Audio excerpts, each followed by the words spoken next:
So what do we want to do first? Do we want to talk to her first? Let's talk to her first. Because that can go really wrong as well. Martinez. What can I help you with? You sound surprised. We don't see a lot of police around here, that's all. I have some questions for you. Of course. What can I help you with? Who are you exactly? Me? I am just a gardener. And what are you doing here? I am working. Working on what? I have a greenhouse in the yard there. I've been trying to get some work done. She gestures over her shoulder. There's discomfort. She stops mid-sentence. But? Well, as you probably know, there's a corpse hanging from a tree there. It smells pretty bad, so I have to take breaks. Don't worry, miss. We are here to clean it up. You can get to work soon. We need directions. Of course. Where to? Oh, sorry, I thought she was done. My head is about to explode from all the salts I've had to inhale. Okay. The corpse, where is it exactly? It's there. In the yard, right through the hole in the fence. Where am I? What do you mean? I'm disorientated. I don't know where I am. Just tell me where we are, okay? Just tell me where we are. We're in Martinez, sir. This intersection is called Roundabout North, I think. What's up in the north? There's the pier, the Cape Side apartment buildings, some more tenements. Not a lot, really. What's in the east? The harbor gates. Some kind of commotion, I think. I don't follow the local politics. A fleet store, too. What's in the south? Some shops and a bridge. The canal bridge leads to the coast, but it's broken, I think. Some kind of accident, probably. What's on the other side of the canal? Just coast. There's a little fishing village there, and a fish market. But that got closed down ages ago. Rows of stalls under a broad roof, where silvery fish were heaped on newspapers. Water everywhere, pouring from the heavens in the shadow of the old church. What kind of fish market is this? I don't know. The abandoned kind? It used to gather every spring, but there's nothing to do there now. Just drug addicts. What is in the west? It's just water. No, actually, I think they call it the Martinez Inlet. There are some islands in the bay, but they're hard to reach. Thanks, that's all for now. No problem. Maybe we get that later. Of course. I won't hold you back. She wipes her brow with the canary yellow gloves. Her gloves. You get the feeling that you need them. You have a dead body to deal with after all. One more thing. Can I borrow your gloves? Sure. Keep them. I have another pair. She hands you the rubber gloves with no visible annoyance. Thank you. Yeah, I think the horrible moment that can possibly happen comes later. A heap of snow melts in this wheelbarrow. The street sign reads, "Fuck the police." Pigs go home. The street name is illegible. Right. I think I'm just gonna run with WASD because that makes sprinting easier. Let's interact with the car. Stands a motor carriage. The bodywork is covered in blue and white livery, bearing the number 57. Vapor emanates from the large engine on the back of the vehicle. It hasn't had time to cool off yet.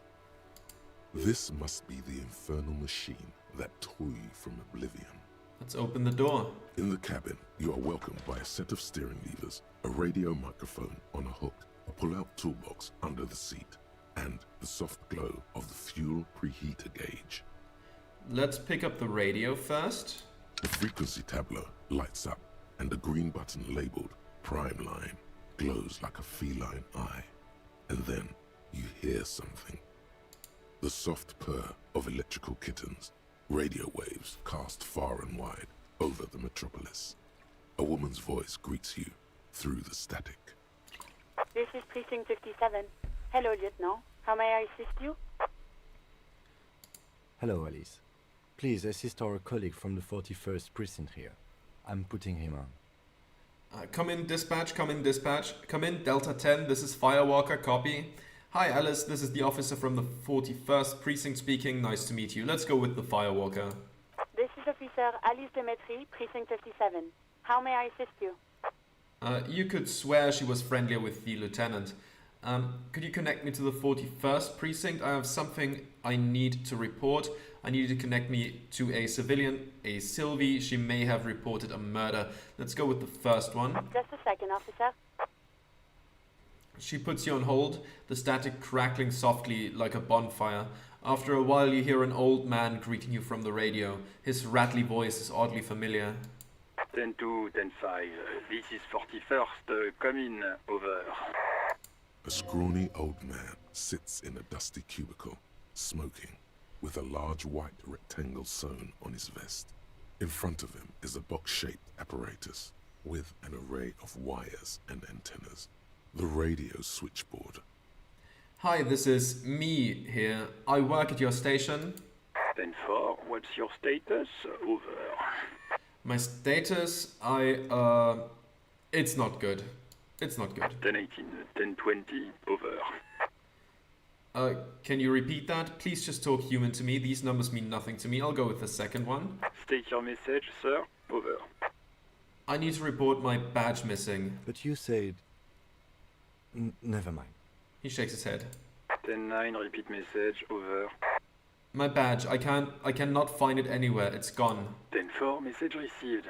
This is a very serious situation. I need to 10-22 the captain. Over. 1022, the captain. This sounds bad. Bad and scary. Like being called to the headmaster's office in school.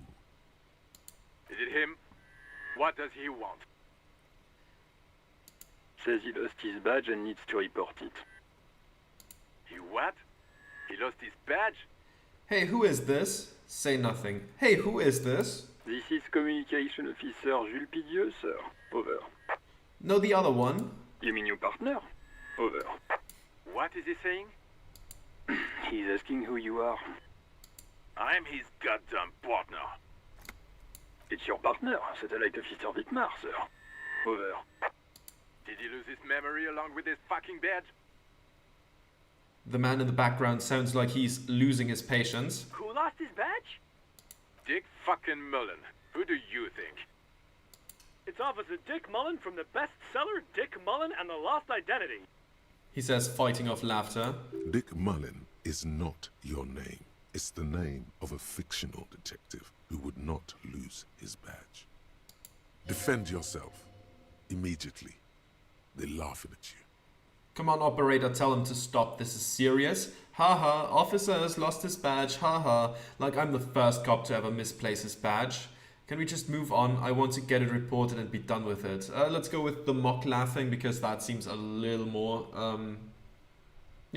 pathetic, kind of. He says this has probably happened to other policemen before him and laughs sarcastically. Oh goddamn it. Is he fucking kidding?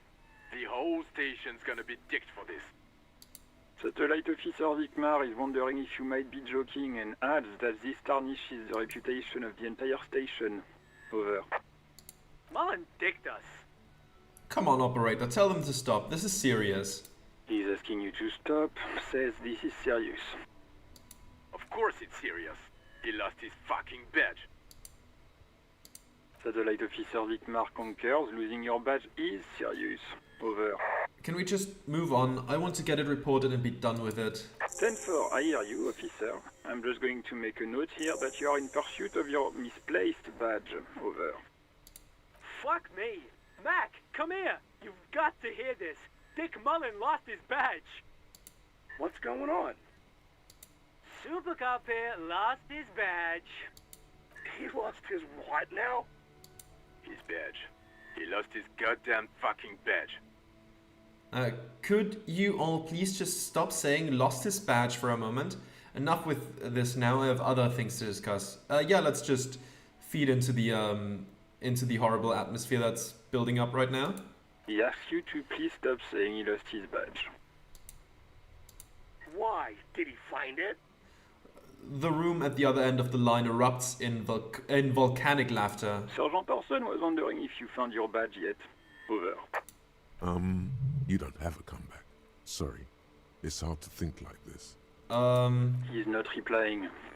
Looks like he's still looking for it. Enough with this now. I have other things to discuss. 10-9, come again. I didn't get that. Over. The animated conversation in the back is making it difficult for him to hear you. New heights even for Captain Sober. Ask him. Ask him if he's lost his gun, too. The room roars with laughter. Sergeant Orson wants to know if you lost your gun too. Over. Check your pockets. Check your... Holy fuck. You don't know where it is, do you? Oh god, it's not there. I don't have my gun? No. It's gone. It's not fucking on you. Don't sweat it, Bratan! You don't need a gun to have fun! We can still have fun! It's not all over! Sorry for bumping the mic there. Properly spun it around to put it back into position. I hope it's not too loud. I'm gonna have to check. 1 second. Okay, 10-9, come in, officer. Did you get my question? We were wondering about your gun. Over. Oh, a really difficult drama check? Convince them that you didn't lose the gun? Let's try it, shall we?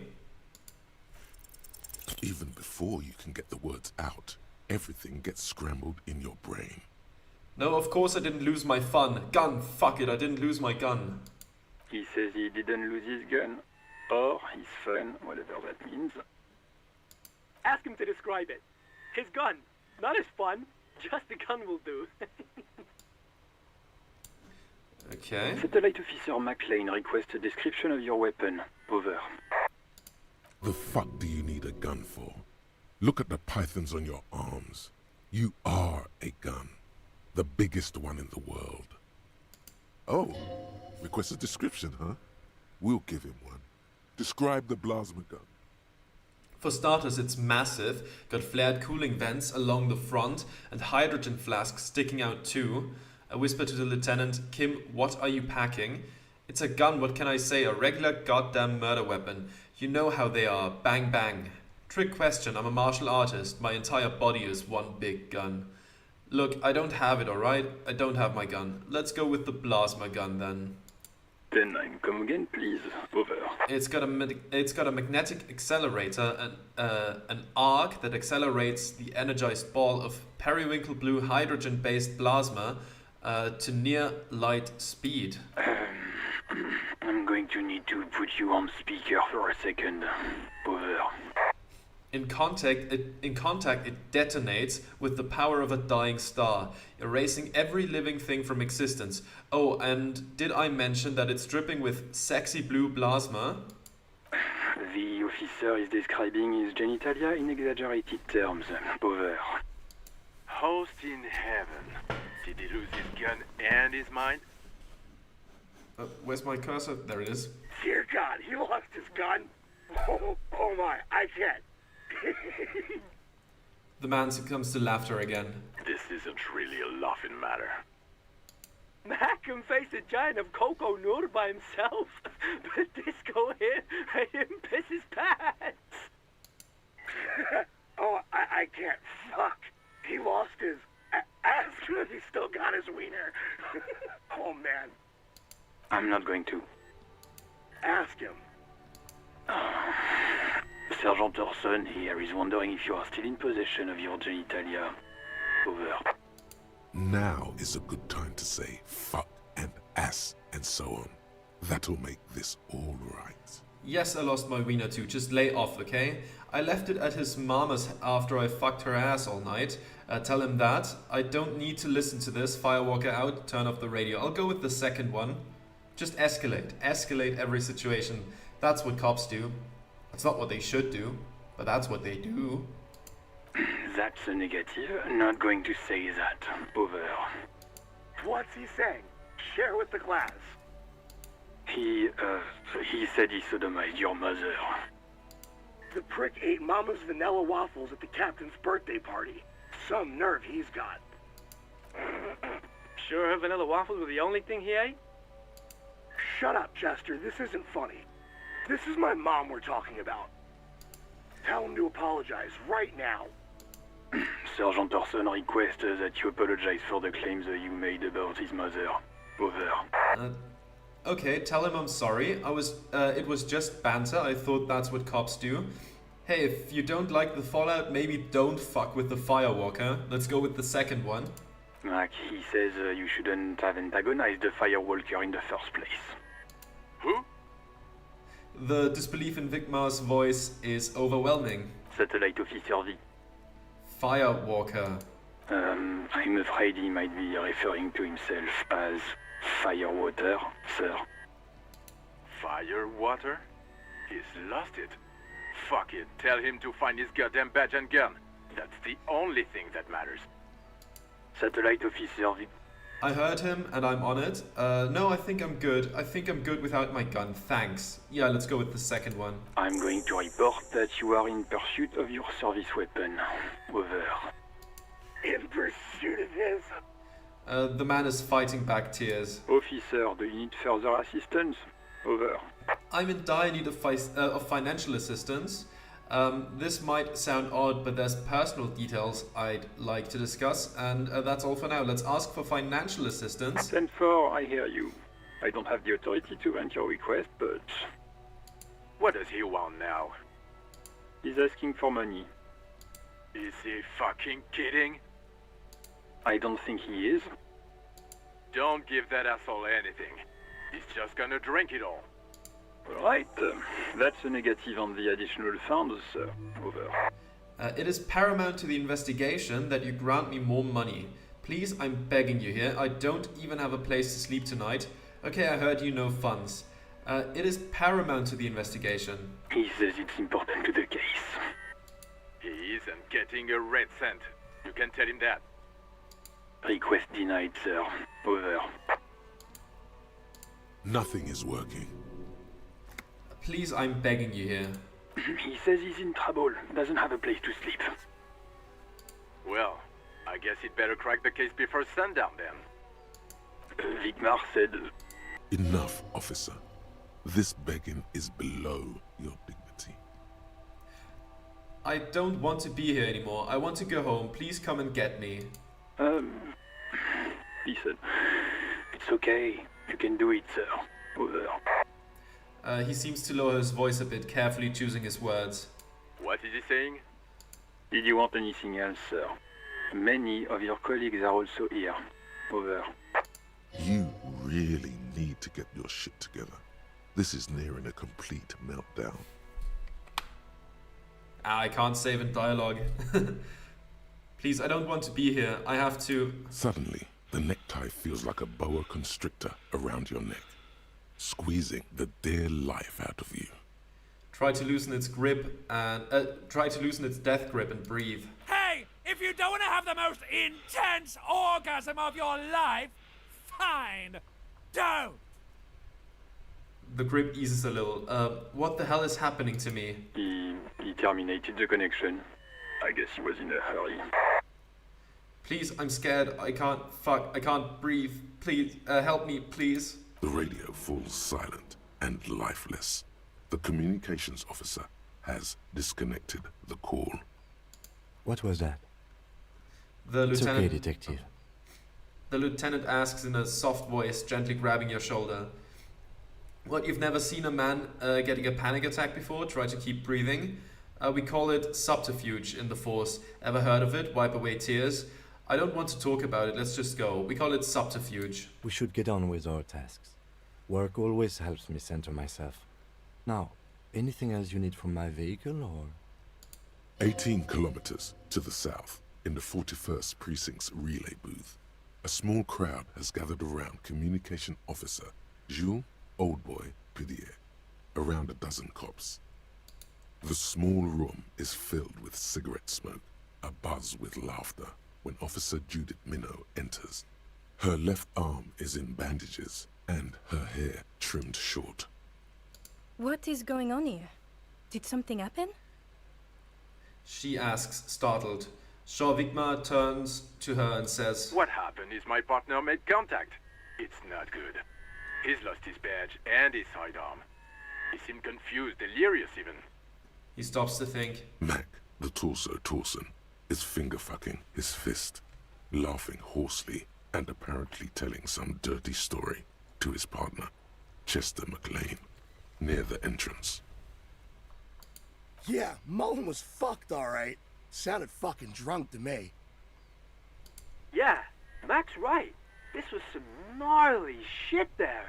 I mean, before he started begging for money, it was... Enough! None of this is funny. It's fucking sad. That's what it is. He's a cop. He's one of us, goddamn this. We must help him. Minot looks down at her neatly polished black shoes. There is a quiet firmness to her voice when she speaks. Yeah? How do you fucking plan to do that, huh? Get him off the drink? Go jogging with him in the morning and get him on carrot juice? He's a lost man. I just know we can't give up on him when he's at his weakest. He wouldn't. The crowd in the room has started fidgeting uncomfortably. Someone's trying to slip out unnoticed. Mac, man the door. You know what he told me? I don't want to get better. I want to get worse. Those were his words. He sighs heavily and turns to address the room. This shit does not leave this room. Not a word of this to the captain. Or anyone else. We'll give him a couple of days to pull his shit together. I guess I can hold off the report for a few days. Old boy lights another cigarette. Good. Okay, everybody. Nothing but a prank call here. We all got our laughs. Now get back to work.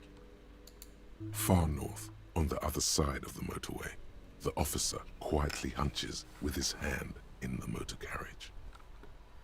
Pick up the radio again, pull out the pull-out toolbox, run your fingers over one of the steering levers, tap on the fuel preheater gauge. Kim, what are we looking at? What is this machine? Let's ask first. This is the Kupris Kinema, my motor carriage.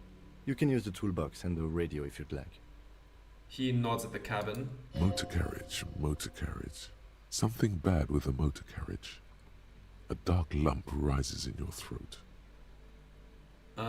What is this sinking feeling I have with the word motor carriage? Nothing, nothing. It's probably nothing. Forget I brought it up. Please proceed with the carefree lollygagging. Can we turn it on and drive somewhere? No, I'm afraid not. We have a murder case on our hands, remember? This must be what woke me up when you arrived in Martinez, the infernal noise. Yes, sorry about that. The Kupris Kinema does have a rather distinctive engine sound. He says it with very badly concealed pride. Do all policemen in the RCM have such cool motor carriages? Again, as painful as it is, we kind of want to alienate Kim here. Like, he's not supposed to like us in this playthrough. So I'm not gonna compliment his car.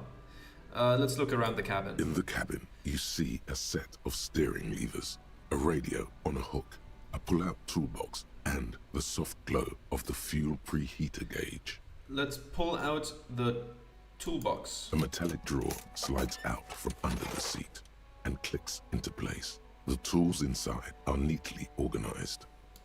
Take what you need, officer. It's going to be a long case. I'm not protective of my tools, like some men are. He's clearly a little protective of his tools. But what can you do? Work is work. Let's take the pry bar. The pry bar feels nice and cold in your hand. Heavier than you'd think. Cold and heavy, like truth. You feel like you're reunited with truth once more. Useful for opening all sorts of doors and lids. Let's take the chain cutters as well. The handles are long and sleek. Snap, snap, go the cutters in your hand. Let's take the flashlight. It's robust, weatherproof, and well-made. Police issue, blue. Lets you see things in the dark you would otherwise miss. Let's push it back in. Pull-out toolbox slides back into its nest. Preheater gauge casts a warm glow on the steering levers and the radio on its hook. Let's run our fingers over the steering levers. The white suede feels luxurious under the touch, and the metal clutch handle so very familiar in your palm. Do we want to call... Cindy, now or do we do that later? Let's do it now. This is Precinct 57. How may I assist you? I need you to connect me to a civilian, a Sylvie. She may have reported a murder. Of course. What is her number, officer? Kim, didn't God give you Sylvie's number? Yes, hold on. Her number is 005 1944 298. Received. Hold on, officer.